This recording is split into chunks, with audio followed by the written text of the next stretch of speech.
number 2021-01-003, an ordinance amending Urbana City Code, Chapter 12, exceptions to the Human Rights Ordinance.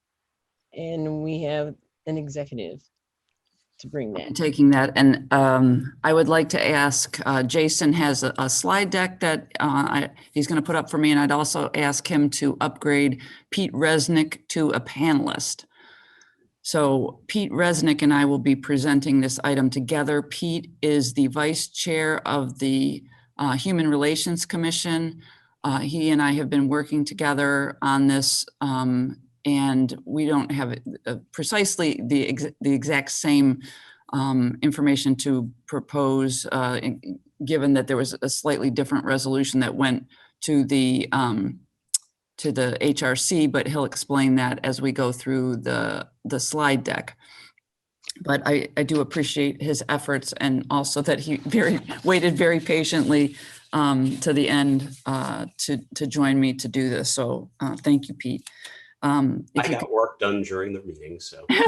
I would have only expected you to be productive. So setting a good example. So if you could flip the first slide. So I wanted to start off by focusing on the language that's in the ordinance related to exceptions, and the language is in section 12-105, and it says in D, the provisions of this article shall not apply to other units of government, including the federal government or any of its agencies, the state of Illinois, and any other political subdivision, municipal corporation, or their agencies. So that's what it says. If you could go to the next slide. So I also wanted to share with you, and I elaborate on this a little bit more in the memo about past practice. Prior to the informal hearing at the HRC on November 10th, all previous interpretations were that the city was not subject to the jurisdiction of Article 3 of the Human Rights Ordinance. And the little hearing, the informal hearing on November 10th is the one that you've heard from members of the public about. As I understand it, because I'm relatively new to this subject, but as I understand it, staff recognized the ambiguity and has known about it for a while, but just never took the additional steps to clarify the jurisdictional issue. And so I want to just explain that there's an ambiguity and it needs to be resolved, and it can be resolved in one of two ways. Either the city itself is subject to the jurisdiction of the Human Rights or Human Relations Commission, or it is not subject to the jurisdiction of the Human Relations Commission. So the reason why I think there's a strong implication in the ordinance that the city itself is not subject to the HRC's jurisdiction is because the HRC is a body that is of the city. The members of the body are the city's agents. And if it was intended to be a completely independent body, it would have its own staff and it would have its own council. And because it is not structured that way, I think the strong implication is that the city is not subject to the HRC's jurisdiction. And now we'll flip to the next slide. And this is the one that Pete will explain to you because it has to do with what the HRC considered. And I will say, by the way, Carol, if you're new to this, so is the entire council, because going back through my email, the first time this issue came up with staff that I was aware of was back in 2004, 2005. It's been around a while. So the HRC for a while, and certainly with these recent informal hearings we've had, has been recommending that the jurisdictional issue be clarified. And let me make clear that the issue here is not whether the city is under HRC jurisdiction. It's about these enforcement and hearings portions of the chapter, right? So Article 3. There's loads of stuff that the city is subject to in Article 2, but the question is about Article 3, which involves enforcement, which involves formal hearings and all the rest. We had a long discussion about this. There are folks, myself included, who think that if we could make the city subject to Article 3, that would be great. We recognize that making the city subject to Article 3 would be logistically difficult. So what we try to do in our resolution is give you the menu, one where we clean up the language to make it clear that the city is excluded from that portion of the ordinance, and the other showing an example where it's included. And we gave you the list of structural changes that would be necessary for the city to be subject to the entire article. You'd need at least independent counsel to deal with not only the hearing, but enforcement actions afterwards. Right now, the officer, the human rights officer, or the city attorney would prosecute the case, and then the city attorney is required to do enforcement actions if fines need to be collected and other things like that. You'd need independent counsel for that, and that would have to be paid for. You would likely want some sort of independent staff. And we didn't even go down the rat hole of what happens if someone on the Human Relations Commission discriminates. That sounds like a nice bottomless pit. Mm-hmm. So one thing we did is we said, look, if you're, and by the way, we had a relatively small contingent when we passed the resolution and a relatively large contingent of new members who were not really comfortable jumping on one way or the other and committing to, we should tell the city this or we should tell the city that. So they were more comfortable with going with the, let's just give them the menu and city council can sort out what they think is best. We did indicate that if you decide that the city should not be subject to Article 3, that you go ahead and make a statement in the ordinance someplace that you intend to follow the anti-discrimination practices of of Article 3. And if there is a report that the city has somehow not complied with that the commission, as part of its duties in Article 2, will consult with the city and try to figure out how to solve that problem. I can go into, if folks have questions, the history of the ordinance back to 1975 and try to explain where all this came from. But the current state of the ordinance, Carol, is spot on. It's exceedingly ambiguous, though it has generally been, every time the topic has come up, the city has decided, yeah, we don't know how to do that. We can't possibly be subject to this. So that's where we stand. Okay, and I have one more slide, and it follows on the last point that that Pete had on his slide, which is that in talking with Jared and Dennis, not Dennis, Jared and Bill Brown, they had recommended, so this is a recommended change to what I had originally proposed, but because these conversations were happening after the report had been submitted for the packet, I'm making this change more like in real time. And so this is to strengthen what the recommendation from the HRC is, which is that we subject ourselves and that we show our commitment to complying with the substance of the ordinance. And so this would be an amendment to what is proposed in the memo and the draft ordinance. So rather than say that it is the intent and commitment of the city of Urbana to conform to the requirements of Article 3, Division 2 of this chapter and so on, it would be the city of Urbana shall conform. And that came from Jared and Bill Brown. So I appreciate that. I think that's a great way to strengthen it. And I'll stop there and ask if you have any questions for Pete or I.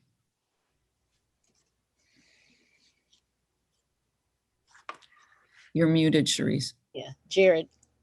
Thanks, Charisse.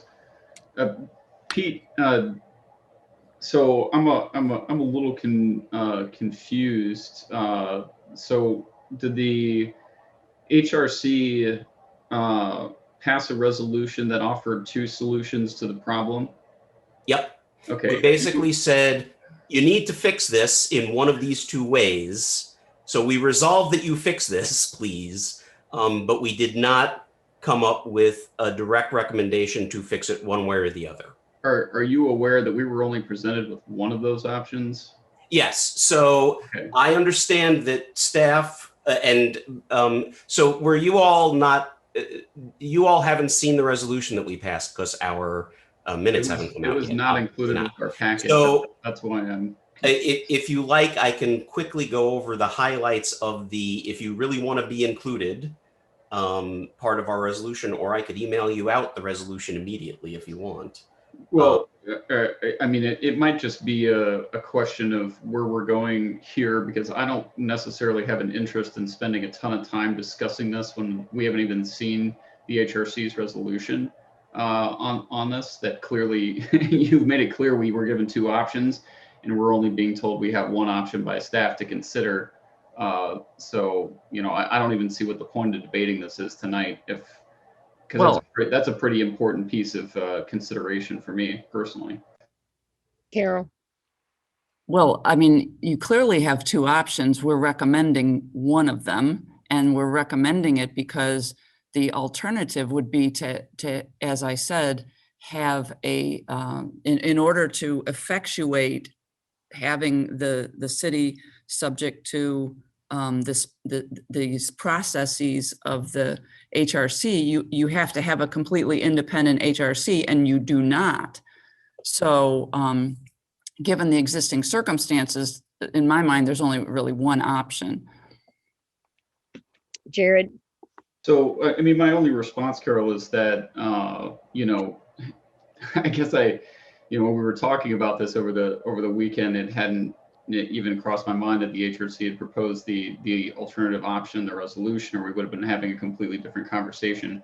And I think it would be highly unethical for the city staff to decide how the city gets to be held accountable by the HRO ordinance. Like, you know, yes, you're providing us your recommendation on which one of the 2 options that the HRC sent forward, but their intention was not that the city staff would go ahead and, you know, cut one of them off and present one to the city. They wanted the city council to decide which one of the ones we wanted, because we're the voice of the people who we represent in our wards, not the city. And the people who we represent need to be able to know what the other option was. It needs to come up for discussion. So there's like, I just can't see how that, you know, it's irrelevant that we consider it because city staff thinks that it's irrelevant that we consider it. I didn't say that it was irrelevant. I'm saying that under the circumstances, which is that we do not have a fully separately funded HRC, you can't, you would have to completely create an independent body, including independent staff and independent counsel. Well, and that's a discussion that we need to have then, not that one that you get to decide we don't even deserve to have because you've already decided it's not worth having. I didn't get that. Mary Alice?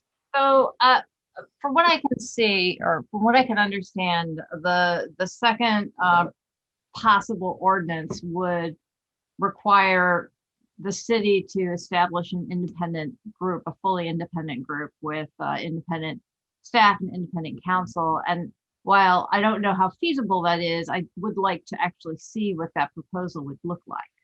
I'm thinking about the election commission, in which we had to hire an outside council member an outside lawyer to do that, because it wasn't a city board, right? It was an independent board. We did have some help from city staff, but there would be a lot of intricacies to disentangle the HRC from the city. And I do think that we need to understand, and people do need to understand, what that actually would mean. What would that entail? So I guess I think that it would be good if we had that second one, and I would like to propose that we keep it in committee for the next committee, in which we have both of those, and then we can have a conversation. I mean, it could end up costing us $50,000, but at least by then we would know what we're talking about. We would have more information to weigh those. Dennis, Yes, it's not really clear to me what jurisdiction the Human Rights Commission really functions under to maintain appropriate interactions between the individuals in this community. We're talking about it being a review process for people to bring complaints. I assume that the complaints are not necessarily against the city, but maybe against practices in the community at large. The manager of a hotel or a service industry or something who is creating an issue concerning the employment practices, which may or may not be against the human relations ordinance of our community. So it's kind of interesting. Most commissions that are engendered by the city and run by city staff and are, where the city staff acts as the secretary and reporting agency to the council, are advisory. And so I don't understand what the judicial strength of actions by the commission would be in relationship to the community at large and to the city itself. We have, of course, we want to obey our own human rights ordinance and avoid conflicts in that area. So, the discussion about having an agency that's overseeing not only the city and the community, but the city's own actions seems partially very useful to us. The only detriment being that this commission is chosen by the mayor and operates with city staff. I want to understand how that works out. If the city itself becomes advised that it's an error, is it just an advisement? But if it was in the community, would it be judicial in some way? Actually, would they have power to bring this to a court? So Pete, maybe you could start with Yeah. the So with regard to the community at large, the Human Relations Commission is a quasi-adjudicative body. We are empowered by the ordinance to actually hold a hearing. If we find someone in violation of the ordinance, we are allowed to order the parties to do particular things, reinstatement of employment, changing of their housing requirements. We are allowed to fine to a certain extent the respondent if they have violated the ordinance. We have subpoena power, the whole 9 yards. So we are a fully, we are judge and jury when it comes to these cases. Mm-hmm. Currently, with regard to the city, as we've said, the ordinance is at least ambiguous. If the city were subject to the ordinance, it would be similar to the way the state is subject to the Illinois Department of Human Rights. There are some differences with IDHR, which is why they have an easier time with this problem than we do. But that would require some more independence and someone else prosecuting the cases. Currently, if you bring a complaint to the commission, it is not you versus the respondent. It is the city of Urbana versus the respondent. So the city is actually prosecuting the case. And part of the problem here is city of Urbana versus city of Urbana. That's what you would create if you decided that the city should be subject to these parts of the ordinance, is that the commission could hear a case and order the city to do particular things if it was found in violation. Does that make sense? And why would that not be fair if the city was not following its own structure and city ordinance about its human relation policy? Certainly it should be advised to correct it. Right. But Um, but the question is whether it would have to be done by a court, in a court experience. well, so A memo to the mayor would probably do it, wouldn't you think? I would hope. I don't know. so the recommendation, if we do Hold not on a include, minute. I'm sorry, yes. Mayor Marlin, you want No, to? go ahead and finish, Pete. Um, the recommendation we made, my apologies, the recommendation we made with regard to if you do not include the city as subject to Article 3 is that reports, just to keep them separate from formal complaints, reports would come to the commission would consult, and there's a whole list of ways the commission consults with the city in order to correct the problem. Of course, the city could tell the commission to go jump in a lake if it wanted to.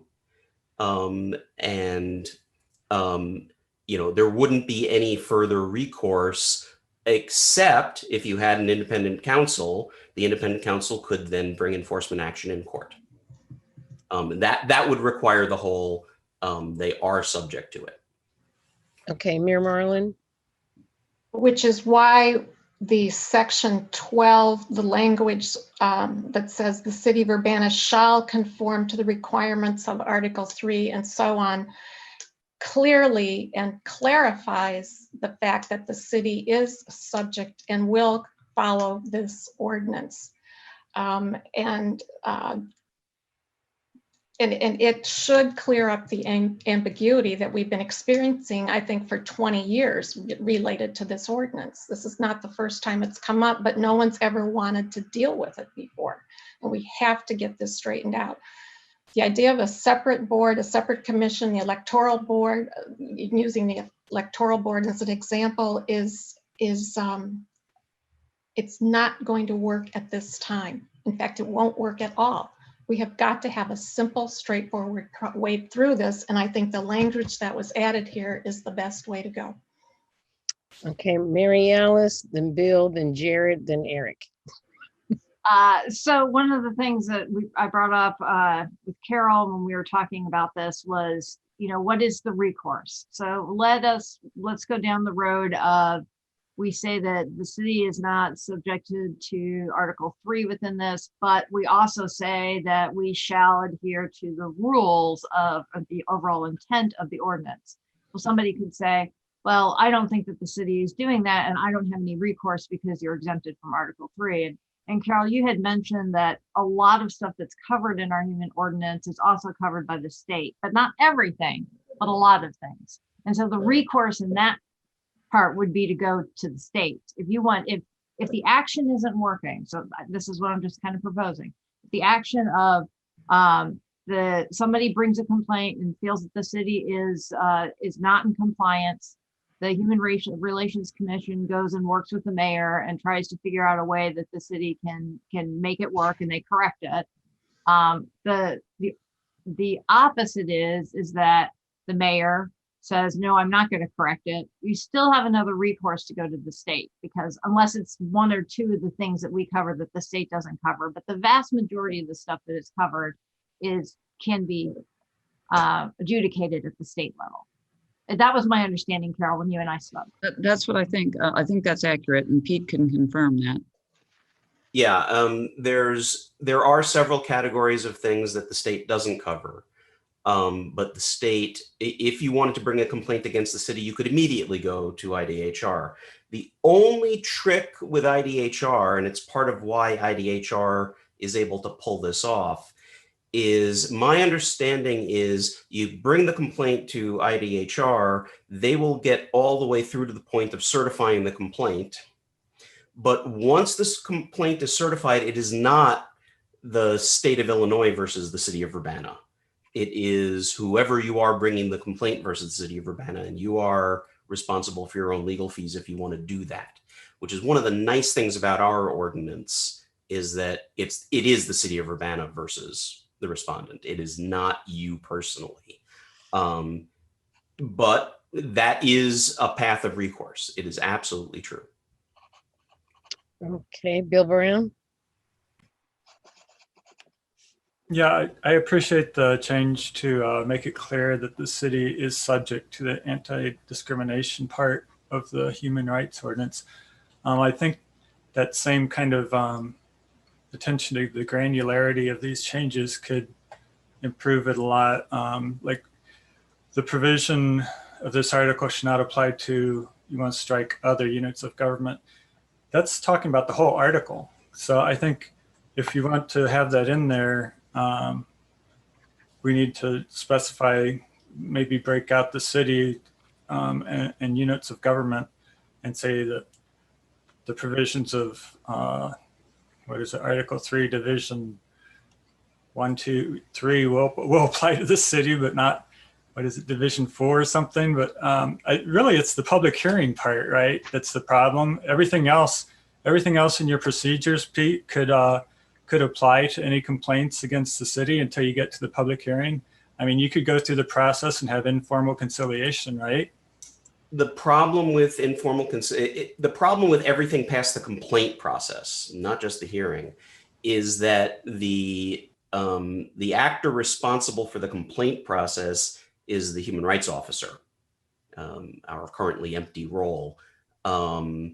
So you would have to at least have an independent human rights officer as well, who could do the conciliation. So you'd have to pay for someone to do the conciliation process. You'd have to pay for someone to do the finding a probable cause. So it's not, now I'm scrolling through to figure out where Division 2 is prohibited practices, and that would be fine. It's once you get to Division 3 and Division 4, which is the complaint process and the hearing and administration and enforcement. Division 3 and Division 4 are your problems. Division 2, you could make yourself subject to, but then you'd have to insert someone to actually do the probable cause finding and handle the complaint and all that stuff. In the proposed language, to try to handle city complaints, you're proposing the commission shall receive any reports by individuals who believe the city of Urbana is engaged in discriminatory practice. The commission shall review such reports and work with the mayor, city council, city departments, agencies, and officials in order to correct any discrimination that may exist. And the commission shall notify the public of the outcome. So that you don't have a problem with the human relations officer handling that process. No, that's the commission, not the officer. So the commission would directly communicate with the mayor and assorted city staff and everybody else to try and solve the problem. So would one possible solution or one possible thing to think about be at the end of that process, the commission could decide whether to recommend hiring of a arbitrator or somebody to go further with the process. They could either make a recommendation to hire or not hire, and then the city council could act on that. That's a possibility. The route that the commission went down with our two choices was trying to minimize changes to the ordinance. And maybe that was not the best choice. You know, I'm the amateur lawyer of the bunch and the rest of them are more amateur than me. So we tried to go for least textual change. So our choices were go down the path you've just described, or go down the path of hire an independent prosecutor, hire an independent investigator, and what else did we have include? And an addition of a conflict of interest policy so that people knew how to make the call that no, we have to remove ourselves and go hire external people. I think I'm leaning toward not going to the extent of hiring the necessary legal people to go through with the hearing, but I think that we could go a little bit farther than what has been proposed. So I'm leaning toward wanting to keep this in committee and examine what other solutions there could be with complaints against the city. Okay, Jared? And I would like to see the resolution that the Human Rights Commission passed. I'm going to defer. I'll take my chance, but I'm going to defer to Eric because he hasn't had a chance to speak yet. Okay. Eric? Thank you, Jared. So if the city is in the position of prosecuting itself, that would be a clear conflict of interest. That is the nature of the problem that we're trying to solve. And the other examples I can see of government trying to do this are things like inspector generals or ethics commissions, each of which would be independently staffed in order with a clear wall of separation between them and the jurisdiction that they have over the other parts of the government. And if we're going to consider that, then we would have to have cost estimates to go along with it. I would be willing to venture now that those would be prohibitive for the size of city that we are and the budget that we have. That would probably be very expensive.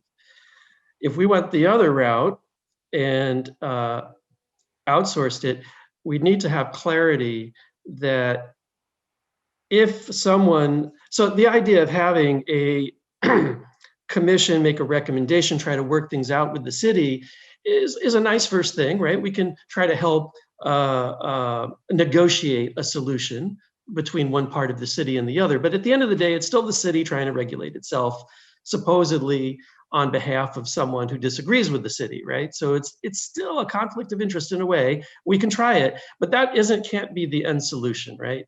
The end solution is there has to be an independent jurisdiction somewhere.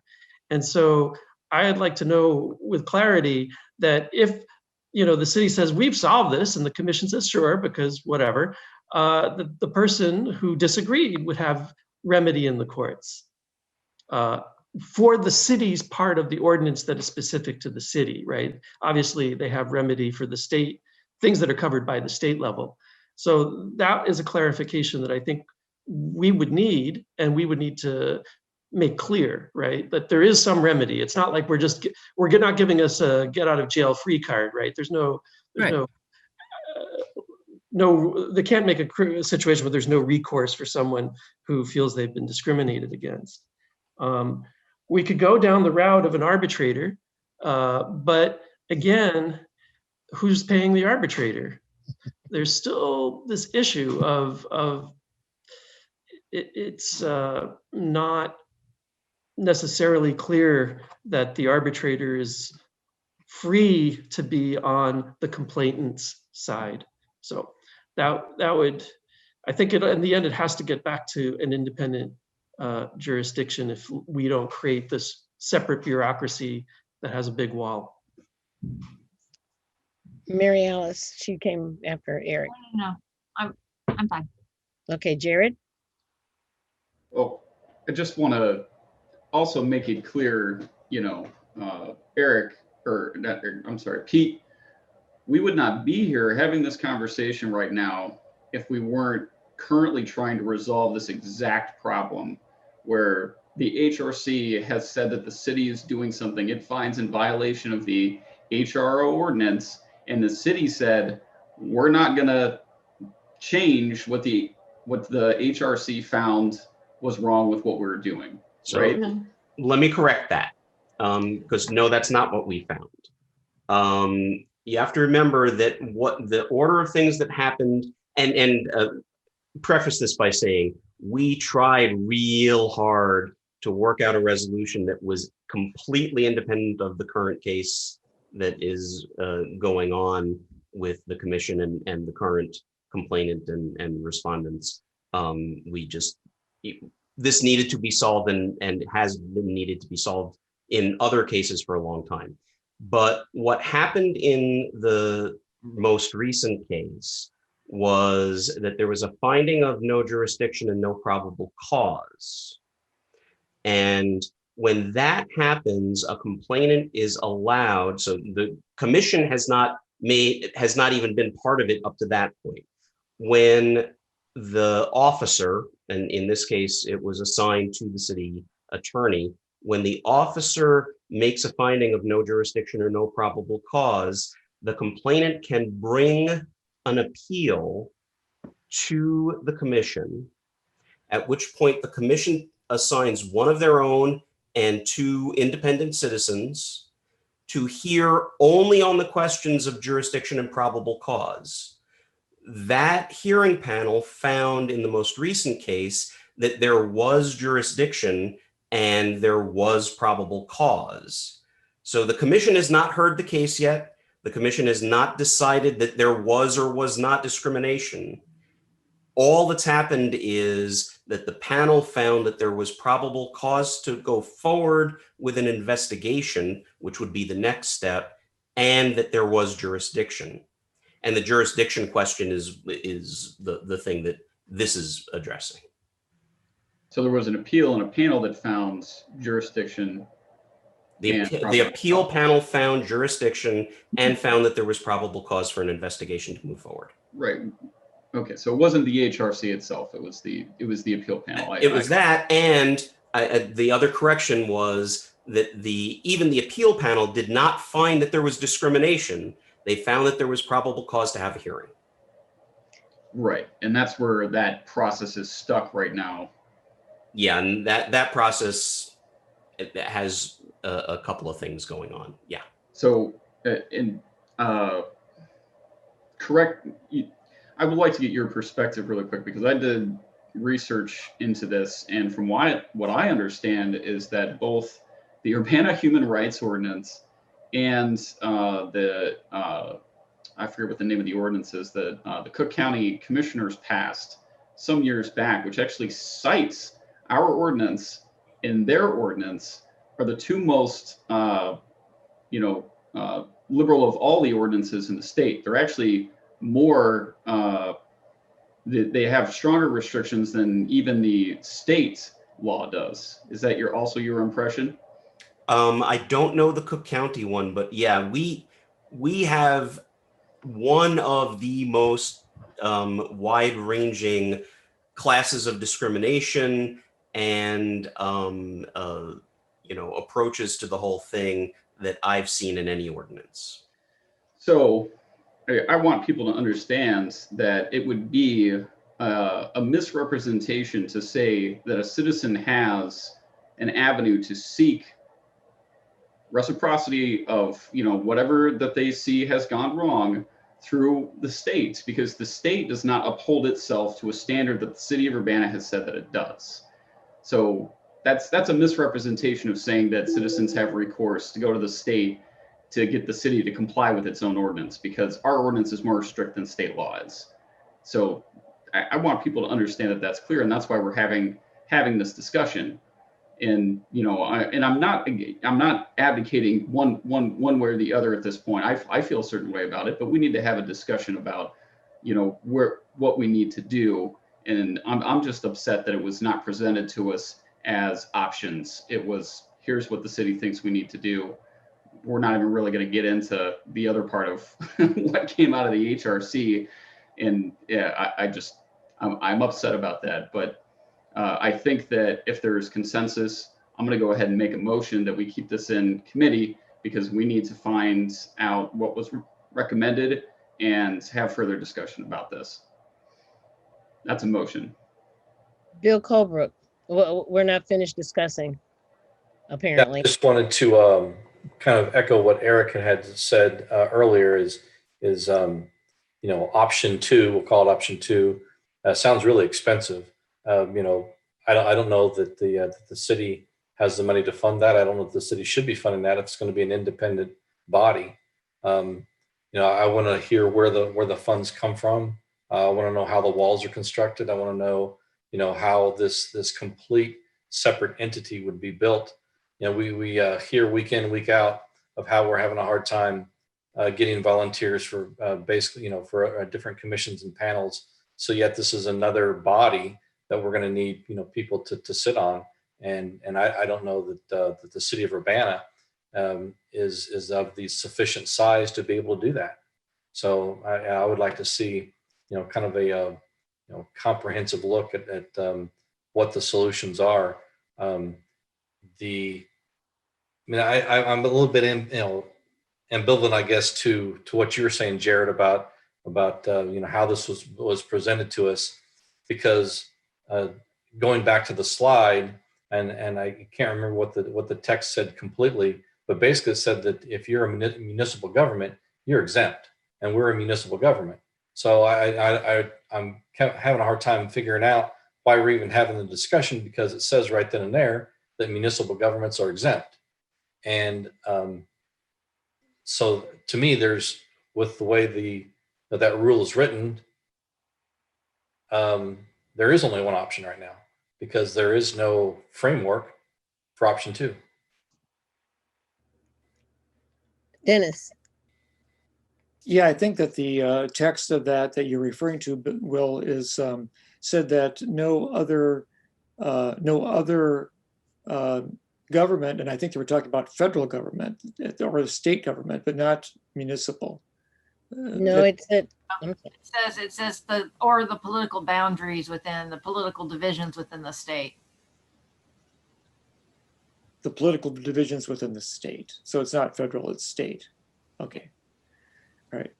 Well, it's kind of hard to really absorb this rather complex problem. I didn't get a chance to even observe or listen to the meeting of the Human Rights Commission to get a sense of where the argument was being made and how that was evolving. It seems like it would be useful to be able to have that information. If it's posted, if that commission meeting is online on our YouTube, our television channel UPTV, it would be something that I would like to watch to get the background of it. I understand it's a couple hours long, but okay. Yeah, I agree that I'm not ready to vote tonight to take any action right now. So is there a second that needs to be had in order to keep it into committee? Well, Jared was kind of prematurely made a motion. Jared, did you want to make the motion? Sure. I think, Sharice, in parliamentary procedure, I can make a motion when I'm recognized by the chair, and you have to recognize that I've made the motion, but I would like to make the motion that we keep it in committee. Okay. I will second that. Okay.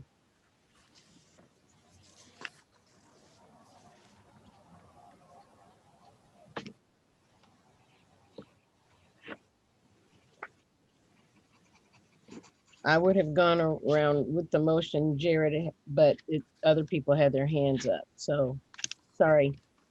That's how it goes. So Jared has made the motion to keep this particular item in committee, and Mary Alice has seconded. Any further discussion or questions? Okay, Ms. Clark, will you please call the roll?